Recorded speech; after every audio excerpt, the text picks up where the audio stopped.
Dito po sa statement na ito netong si Robin Padilla tungkol kay Bato de la Rosa, para bang gusto niyang sabihin na walang kwenta, inutil, hindi naman talaga nagtatrabaho, wala naman talagang kakayahan etong si Bato de la Rosa. Yan din, ganyan din ang nakikita ng mga netizens sa'yo, Mr. Padilla. Ang sinasabi niya kasi, natural ipagtatanggol, ano ho, pero yun na nga, huling-huli siya sa kanyang bibig. Ang sabi daw, eto yon, hindi daw patulog-tulog sa pansitan etong si Bato de la Rosa kahit nagtatago. Bakit po ba mainit kayo kay Senator Bato de la Rosa? Mainit daw tayo. Mainit daw ang mga kababayan natin kay Bato de la Rosa. Gusto mo matuwa kami kay Bato de la Rosa? Pinasasweldohan ng taong bayan pero hindi makita at nagtatago? Paano ka magkakaroon paano magkakaroon ng linaw? Paano mo ma-justify na sila, kayo ay mga public servant? Kung itong si Bato ay nagtatago, sige nga, damuhong ito, let's sugas, di ba? Oh, ang pagiging senator po ay hindi lamang pag-upo sa opisina at pakikipagpalitan ng chismis sa media at sa pagsasalita ng maganda sa plenaryo o pagiging pabida sa mga pagdinig. Wow! Talaga ba? Pabida? Paano kasi kayo magiging bida? Mga olats kayo. Wala kayong mga binatbat. Hindi nyo talaga kayang magpabida. Positibo, sabihin na natin yung pabida ng iba dahil sila ay may alam. Nakikita na pabida, oo, sabihin na natin.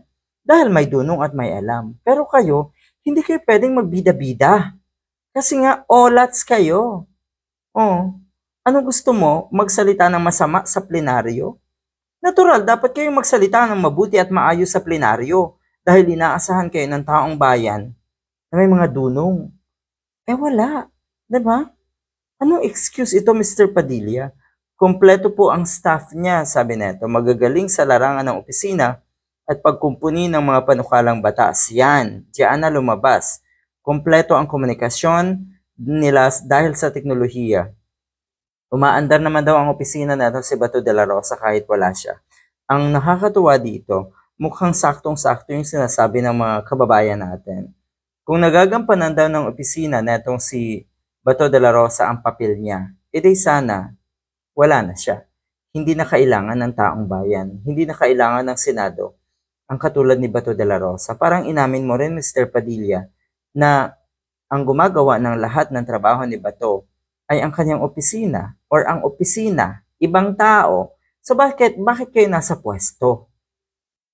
Natural ganun ka rin, Mr. Padilla.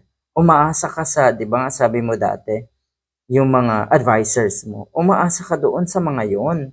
Anong meron kayo? Title. Pero yung trabaho, hindi nyo alam, mga punyeta kayo. Galit. Oh, iba yung senator na halal ng bayan kaysa proxy lang as staff nga ng senator. Kung minsan, nasa session lang, okay pa.